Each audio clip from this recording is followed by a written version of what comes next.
Katulad na? Kumapa ako ng permit. Anong permit ito? Management. Saan? Management.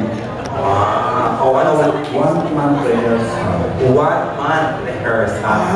Tawin naman. Kamusta naman ang team mo? Mga muscle mo ba? Nagpupumiglas na? Sa kain mo ng kanin. So, bigyan ka ng permit for 1 month rehearsal, hindi ba pwede na sabay doon ang pag-dieta? Pwede rin po. Nagawa mo ba?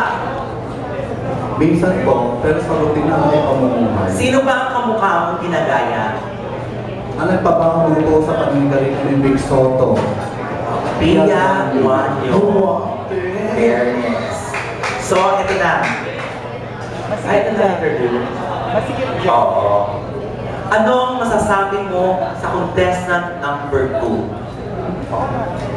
Maiksi lang. May sinat. Ano? May sinat. Hindi. Challenging din yung mga kalaban ko yung number 2, number 3, number 4. Lahat naman ako sila. Pero sa amin ng contestant number 2, ang challenge lang sa kanila daw, number 3 and number 4. Tapos, So, wala kang masasabi. wala po. So, antayin mo na may masabi sa'yo ang number 2. Opo. Okay. Thank you very much, candidate number 1.